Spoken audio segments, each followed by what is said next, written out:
Hello ವೀಕ್ಷಕರೇ, ನಮಸ್ಕಾರ. Homely ರೆಸಿಪಿಗೆ ಸ್ವಾಗತ. ಇವತ್ತು ನಾವು ಸೋಯಾ ಚಂಕ್ಸ್ ಮಸಾಲ ಹೇಗೆ ಮಾಡೋದಂತ ನೋಡ್ಕೊಳ್ಳೋಣ. ಇಲ್ಲಿ ನಾನು ಒಂದು ಪಾತ್ರೆ ಇಟ್ಕೊಂಡು ಗ್ಯಾಸ್ ಆನ್ ಮಾಡ್ಕೊಂಡಿದ್ದೀನಿ. ಹಾಗೆಯೇ ಸ್ವಲ್ಪ ನೀರು ಹಾಕ್ಕೊಂಡು ತೊಗೊಳ್ತಾ ಇದ್ದೀನಿ. ಅದರಲ್ಲಿ ಒಂದು ಸ್ವಲ್ಪ ಉಪ್ಪು ಹಾಕ್ಕೊಂಡು ನೀರನ್ನು ಒಂದು ಸ್ವಲ್ಪ ಬಾಯ್ಲ್ ಆಗೋವರೆಗೂ ಬಿಡೋಣ. ನೋಡೀಗ ನೀರು ಬಾಯ್ಲ್ ಆಗ್ತಾಯಿದೆ. ಇಲ್ಲಿ ನಾನು 1 ಕಪ್ಪು ಸೋಯಾ ಚಂಕ್ಸ್ ಹಾಕ್ಕೊಳ್ತಾ ಇದ್ದೀನಿ. ನಿಮಗೆ ಎಷ್ಟು ಬೇಕೋ ಅಷ್ಟು ನೀವು ನಿಮ್ಮ ಕ್ವಾಂಟಿಟಿ ನೋಡ್ಕೊಂಡು ಮಾಡ್ಕೊಳ್ಳಿ. ನಾನಿಲ್ಲಿ ಒಂದು 5 ಜನಕ್ಕೆ ಅಡುಗೆ ಮಾಡ್ಕೊಳ್ತಾ ಇದ್ದೀನಿ. ನೋಡಿ, ಇದು ಒಂದು ಕುದಿ ಬರ್ಗೋವರೆಗೂ ಸ್ವಲ್ಪ ಕುದಿಸ್ಕೊಂಡು ತೊಗೊಳ್ಳಿ. ಈಗ ಒಂದು 4 ನಿಮಿಷ ಆಗಿದೆ.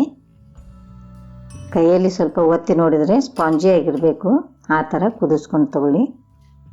ಹಾಗೆ ನೀವನ್ನ ನೀರೆಲ್ಲ ತಗೊಂಡು ಸ್ವಲ್ಪ ಮೇಲೆ ತಣ್ಣೀರು ಹಾಕ್ಕೊಂಡು ತೊಗೊಳ್ಳೋಣ. ನೋಡಿರಿ, ಈ ಥರ ತಣ್ಣೀರು ಹಾಕ್ಕೊಳ್ಳಿ.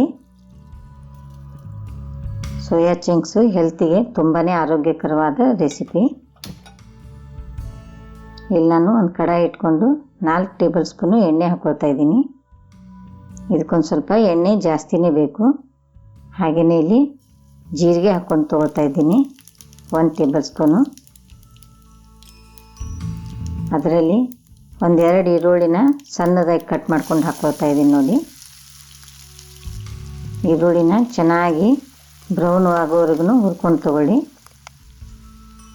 ಪೂರ್ತಿನೇ ಕಲರ್ ಚೇಂಜ್ ಆಗಬೇಕು. ನೋಡೀಗ ಒಂದು ಮಿಕ್ಸಿ ಜಾರ್ ತೊಗೊಂಡು ಟೊಮೆಟೊ 2, ಹಾಗೆಯೇ 4 ಹಸಿಮೆಣಸಿನ್ಕಾಯಿ, ಹಸಿ ಶುಂಠಿ, ಬೆಳ್ಳುಳ್ಳಿ, ಹಾಗೆಯೇ ಸ್ವಲ್ಪ ಕೊತ್ತಂಬರಿ ಹಾಕ್ಕೊಂಡು ಫೈನ್ ಪೇಸ್ಟ್ ಮಾಡ್ಕೊಂಬರೋಣ. ನೋಡಿಲಿ, ಈ ಥರ ಪೇಸ್ಟ್ ಮಾಡ್ಕೊಂಡು ತೊಗೊಳ್ಳಿ. ಹಾಗೆಯೇ ಈರುಳ್ಳಿ ಚೆನ್ನಾಗಿ ಬೇಯ್ತಾ ಇದೆ, ಕಲರ್ ಚೇಂಜ್ ಆಗ್ತಾ ಇದೆ. ನೋಡಿ, ಈಗ ಬ್ರೌನ್ ಆಗ್ತಾ ಬಂದಿದೆ. ಈ ಥರ ಸ್ವಲ್ಪ ಕ್ರಂಚಿ ಆಗಬೇಕು. ಚೆನ್ನಾಗಿ ಎಷ್ಟು ಹುರ್ಕೊಂಡು ತೊಗೊಳ್ತಿರೋ ಎಣ್ಣೆಯಲ್ಲಿ ಅಷ್ಟು ಚೆನ್ನಾಗಿ ಟೇಸ್ಟಿಯಾಗಿರುತ್ತೆ. ಈಗ ನೋಡಿ, ರೆಡಿಯಾಗಿದೆ ಈರುಳ್ಳಿ. ಅದಕ್ಕೆ ನಾನು ಪೇಸ್ಟ್ ಹಾಕ್ಕೊಂಡು ತೊಗೊಳ್ತಾ ಇದ್ದೀನಿ. ವಿಡಿಯೋ ನೋಡ್ತಿರೋ ಎಲ್ಲ ವೀಕ್ಷಕರಿಗೂ ತುಂಬ ಧನ್ಯವಾದಗಳು. ಹಾಗೆಯೇ ಅದಕ್ಕೆ ರುಚಿಗೆ ತಕ್ಕಷ್ಟು ಉಪ್ಪು ಹಾಕ್ಕೊಂಡಿದ್ದೀನಿ. ಸ್ವಲ್ಪ ತಿನ್ನು ಸೋಡಾ ಹಾಕ್ಕೊಂಡು ತೊಗೊಳ್ಳಿ, ಅಂದರೆ ಎಲ್ಲ ಮಸಾಲೆ ಚೆನ್ನಾಗಿ ಫ್ಲಫಿಯಾಗಿ ಆಗುತ್ತೆ. ನೋಡಿ, ಈ ಥರ ಎಣ್ಣೆಲಿ ಕುದಿಬೇಕು. ಹಾಗೆಯೇ ಇಲ್ಲಿ ಅಚ್ಚ ಖಾರದ ಪುಡಿ ನಿಮಗೆ ಎಷ್ಟು ಬೇಕೋ ಅಷ್ಟು ಹಾಕ್ಕೊಂಡು ತೊಗೊಳ್ಳಿ. ಕೊರಿಯಂಡರ್ ಪೌಡರು ಅಂದರೆ ಧನಿಯಾ ಪೌಡರು, ಕಿಚನ್ ಕಿಂಗ್ ಮಸಾಲ ಮತ್ತು ಅರಿಶಿನ ಪುಡಿ, ಹಾಗೆಯೇ ಸ್ವಲ್ಪ ಹಸಿಮೆಣಸಿನ್ಕಾಯಿನ ಕ್ರಷ್ ಮಾಡ್ಕೊಂಡಿದ್ದೆ, ಅದನ್ನು ಹಾಕ್ಕೊಂಡು ತೊಗೊಂಡಿದ್ದೀನಿ. ಈಗ ಎಲ್ಲ ಕೂಡಿ ಚೆನ್ನಾಗಿ ಮಿಕ್ಸ್ ಮಾಡ್ಕೊಂಡು ತೊಗೊಳ್ಳಿ. ಎಣ್ಣೆ ಬಿಡುವವರೆಗೂ ಇದನ್ನು ಹುರ್ಕೊಂಡು ತೊಗೊಳ್ಳಿ. ನೋಡೀಗ ಈ ಥರ ಎಣ್ಣೆ ಬಿಡಬೇಕು. ಒಂದು ಅರ್ಧ ಕಪ್ ನೀರನ್ನು ಚಹಾ ಪುಡಿ ಹಾಕ್ಕೊಂಡು ಕುದಿಸ್ಕೊಂಡು ತೊಗೊಳ್ತಾ ಇದ್ದೀನಿ. ನೋಡೀಗ ಎಣ್ಣೆ ಬಿಡ್ತಾ ಇದೆ. ಈ ಥರ ಕಪ್ಪಗಾಗಿ ಆಗಬೇಕು.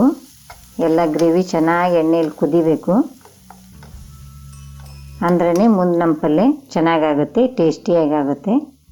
ಈಗ ನೋಡಿ, ಸೋಯಾ ಚಂಕ್ಸನ್ನು ಈ ಥರ ಕೈಯಲ್ಲೆಲ್ಲ ಹಿಂಡಿ ನೀರನ್ನೆಲ್ಲ ತಕ್ಕೊಂಬಿಡಿ. ಸ್ವಲ್ಪನೂ ನೀರು ಇರಬಾರ್ದು ಅದರಲ್ಲಿ, ಅಂದರೆ ಈ ಮಸಾಲೆ ಎಲ್ಲ ಅದರೊಳಗೆ ಹೀರುತ್ತೆ. ನೋಡಿ, ಈ ಥರ ಮಾಡ್ಕೊಂಡು ಹಾಕ್ಕೊಳ್ಳಿ. ನೋಡೀಗ ಚೆನ್ನಾಗಿ ಮೇಲ್ ಕೆಳಗೆ ಮಾಡ್ಕೊಂಡು 1-2 ನಿಮಿಷ ಹೀಗೆ ಮಾಡ್ಕೊತಾ ಇರಿ.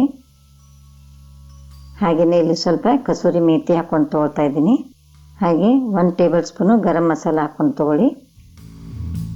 ಒಂದು ಅರ್ಧ ಟೀ ಸ್ಪೂನಷ್ಟು ಆಮ್ಚೂರ್ ಪೌಡ್ರ್ ಹಾಕ್ಕೊಂಡು ತೊಗೊಳ್ತಾ ಇದ್ದೀನಿ, ಅಂದರೆ ಡ್ರೈ ಮ್ಯಾಂಗೋ ಪೌಡ್ರ್ ಇರುತ್ತಲ್ಲ ಅದು. ನೋಡೀಗ ಚಹಾ ಪುಡಿ ಹಾಕ್ಕೊಂಡು ನೀರು ಕುದಿಸ್ಕೊಂಡಿದ್ನಲ್ಲ, ಅದರ ಡಿಕಾಕ್ಷನ್ನ ಸೋಸ್ಕೊಂಡು ಹಾಕ್ಕೊಳ್ತಾ ಇದ್ದೀನಿ. ಅಂದರೆ ಇದು ಕಲರ್ ತುಂಬಾ ಚೆನ್ನಾಗೂ ಬರುತ್ತೆ, ಟೇಸ್ಟ್ನೂ ಕೂಡ ಚೆನ್ನಾಗಿರುತ್ತೆ.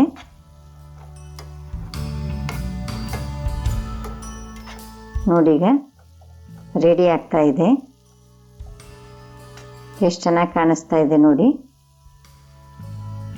ಈಗ ಮಿಕ್ಸಿ ಜಾರ್ಗೆ ಸ್ವಲ್ಪ ನೀರು ಹಾಕ್ಕೊಳ್ತಾ ಇದ್ದೀನಿ. ವಿಡಿಯೋ ನೋಡ್ತಿರೋ ಎಲ್ಲ ವೀಕ್ಷಕರು ಚಾನಲನ್ನು ಶೇರ್ ಮಾಡಿ, ಲೈಕ್ ಮಾಡಿ, ಹಾಗೆ ಸಬ್ಸ್ಕ್ರೈಬ್ ಮಾಡಿ ತಗೊಳ್ಳಿ. ನೋಡೀಗ ನಿಮ್ಗೆ ಎಷ್ಟು ಗ್ರೇವಿ ಬೇಕು ಅಷ್ಟು ನೀರು ಹಾಕ್ಕೊಂಡು ತೊಗೊಂಡು ಚೆನ್ನಾಗಿ ಇದನ್ನು ಕುದಿಸ್ಕೊಂಡು ತೊಗೋಬೇಕೀಗ. ಇದು ರೊಟ್ಟಿ ಜೊತೆ, ಚಪಾತಿ ಜೊತೆ, ಹಾಗೆ ಅನ್ನದ ಜೊತೆನೂ ತುಂಬಾ ಟೇಸ್ಟಿಯಾಗಿರುತ್ತೆ. ಈಗ ಒಂದು ಲಿಡ್ ಮುಚ್ಕೊಂಡು ತೊಗೊಳ್ಳೋಣ. ನೋಡಿಲಿ ಒಂದು 8 ನಿಮಿಷ ಬಿಟ್ಟಿದ್ದೀನಿ ಕುದಿಯೋದಕ್ಕೆ. ಎಷ್ಟು ಚೆನ್ನಾಗಿ ಎಣ್ಣೆ ಬಿಟ್ಟಿದೆ, ಹಾಗೆಯೇ ಪಲ್ಯ ಕೂಡ ಎಷ್ಟು ಚೆನ್ನಾಗಿ ರೆಡಿಯಾಗಿದೆ. ಈಗ ನಾನು ಗಾರ್ನಿಷ್ಗಾಗಿ ಸ್ವಲ್ಪ ಕೊತ್ತಂಬರಿನ ಹಾಕ್ಕೊಂಡು ತೊಗೊಳ್ತಾ ಇದ್ದೀನಿ. ನೋಡಿ ಸೋಯಾ ಚಂಕ್ಸ್ ಎಷ್ಟು ಚೆನ್ನಾಗಿ ರೆಡಿಯಾಗಿದೆ. ವಿಡಿಯೋ ಕೊನೆವರೆಗೂ ನೋಡಿದ್ದಕ್ಕೆ ತುಂಬ ಧನ್ಯವಾದಗಳು ವೀಕ್ಷಕರೇ. ನಮಸ್ಕಾರ.